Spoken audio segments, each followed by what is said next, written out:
Hello, welcome back to the channel. It's JPA here. In today's video I'm going to be discussing Rangers' victory over Kilmarnock midweek there. If you're new to the channel, please think about hitting that subscribe button, hit the like button as well, and we'll just get straight into this video, guys. So the game finished, Kilmarnock 1, Rangers 2. Who'd have thought that? Who'd have predicted that kind of scoreline? I apologise for not doing a video earlier. I've not really had a chance to stop and do a video. But yeah, it was a really important win for us, and it was a game we struggled in, but it's no really anything that I'm surprised by. I'm not surprised how the game went at all. Some of the decisions made by the referee were a bit strange to say the least, and we'll go through them as we talk about this game. But it wasn't really a great start from us. We were very slow, very passive. The game kind of seemed to be passing us by a little bit, and I don't think Kilmarnock were any better either, if I'm honest with you, in the opening kind of 10 minutes or so. But they got a goal through stupidity from Barisic, if I'm really honest with you. At first I thought, well, probably not a free kick, but Barisic obviously feels contact. I don't know whether it was a push or he just maybe clipped him as he was running past. But Barisic goes down far too easily. It looks like a dive to me, and he's just grabbed the ball. You can't do that. You're going to get punished for it, and rightly so. It was a free kick to Kilmarnock for handball. They passed it out to the side, and when they went for the, I don't know if it was maybe a shot or a cross, John Lundstrom tries to block it. He jumps up to his side. He does have his arm kind of tucked in, but as the ball hits him, he kind of raises his elbow a little bit. So as much as I was annoyed about this one, I didn't actually think it was a penalty. I think it was really soft. I can see why it's been given. By the letter of the law, it probably is a penalty, but I mean, where is John Lundstrom supposed to put his arm? I think he's probably been punished there because he didn't actually amputate his arm there and chuck it off to the side before the ball got to him.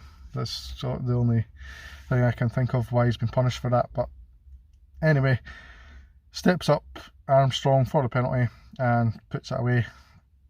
Jack Butland a wee bit unlucky, but it was a good penalty, if I'm real honest with you. And after that, it was Kilmarnock, I feel, who settled into the game a lot more. They started creating a little bit opportunities. I'm not going to go through every single opportunity that was created in this game, but Kilmarnock were coming back into it, and we went in at half time really looking a little bit clueless. We didn't really react to the goal, if I'm honest. We didn't have like any urgency to go forward and try and, okay, we got a couple of opportunities, half chances, but we didn't create enough, and we weren't good enough going forward. We sat back and allowed Kilmarnock to kind of dictate the way the game was going, and it was really frustrating. And we got to half time, we realised that substitutions needed to be made. Changes were actually made at half time. Yilmaz came on for Barisic, who probably his worst game I've seen him in a Rangers shirt. Really poor. And not just for giving away that goal, he gave away a yellow card no long after it, and he just wasn't out the races. Didn't look interested, if I'm honest with you. Dessers also came on for Fabio Silva. I don't think this was the game for Fabio Silva to be involved in, and I've got to say, as much as I love Philippe Clement, I think he's made a mistake with the starting lineup in this game. It's the one time he's kind of got it wrong. But did he fix it? Of course he did. He realised what was happening on the pitch, and he reacted to it, and he made the substitutions at the right times, I feel. 10 minutes into the second half, and we got the equaliser through an absolutely sensational free kick from James Tavernier. Absolutely brilliant. Just the captain seems to deliver time and time again. I know he's still got his critics, which I really don't understand, but when it comes to somebody that's going to pull you out of the shit, James Tavernier, James Tavernier is just absolutely sensational. He leads by example, and he's got yet another goal. That's 121 goals from right back. Absolutely, it's a sensational record, unbelievable. Just after that goal, Sterling came on for Ross McCausland, and I thought Ross McCausland probably wasn't his best games. But again, we probably needed a little bit more physicality, which is why Dessers came in, why Sterling came in. I actually would have played Sterling for the start, if I'm honest with you. And we started to just create a lot more chances, a lot more opportunities, and the second goal wasn't far behind the first, and it's a great bit of play.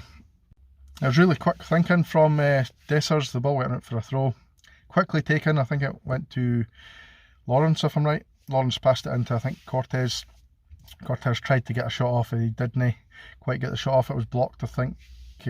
Mayo, it might have been, who blocked the shot, and it came back to the edge of the area, and Lawrence was running up, places it side foot into the bottom of the corner of the net. Really good finish from Lawrence. Delighted for him as well, because he's also had a bit of a nightmare with injuries, and to get that goal was really fantastic to get ourselves back in front. There was a couple of penalty incidents I wanted to talk about, but first I actually forgot something for the first half. There was an incident where Diamande tried to pass it back to the goalkeeper, doesn't get anywhere near enough on it, and at first he's kind of holding the Kilmarnock player's shirt a little bit. Let's go, I feel, at the right time, and Jack Butlin manages to come out in time and clear the ball. A lot of people were saying that should be a red card. I think if maybe the Kilmarnock player goes down, it's probably giving the referee a decision to make. Probably couldn't complain if it was a red card. I think he does release him in time.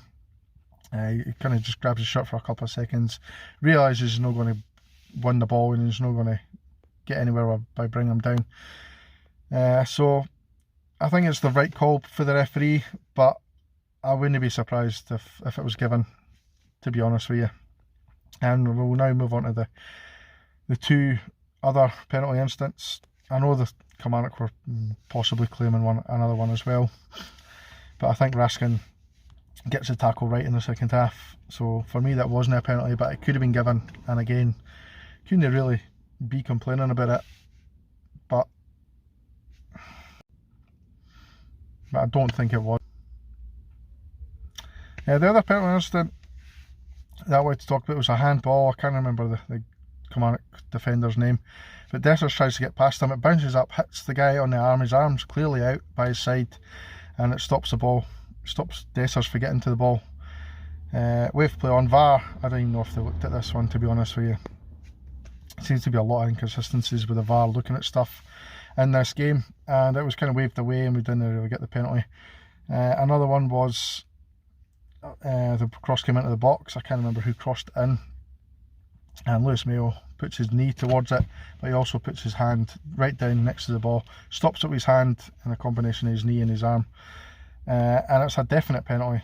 It's clear as day, and again we didn't get it, wasn't looked at. So it made, obviously one that had the 1 goal lead, it made the final 10 minutes of the game fairly uncomfortable for us, but I thought we defended really well. Goldson in particular I thought was absolutely superb at the back. John Lundstrom, despite obviously giving away that penalty, thought played really well. Yilmaz, when he came on, was sensational. I felt a wee bit sorry for Oscar Cortez, because he did look like he was trying things, but I think the surface kind of fooled him a little bit. I don't know if it was heavily watered or whatever, but he just kept slipping. Every time he was trying to drive forward with the ball, he slipped about 4 or 5 times in the first half, which was really frustrating. I don't know if it's anything to do with his footwear or the pitch or whatever, but the pitch certainly didn't help the quality of the game at all. We managed to hold out for 2-1 winners. Fantastic. So I'm going to wrap the video up there, guys. I need to do another video later on this evening for the Motherwell game tomorrow. But that's my thoughts on the Kilmarnock game. Put in the comments section below. I will turn the comments on this time. Thanks Bob for pointing that out, sorry. Yeah, I'll see you in the next video. Cheers.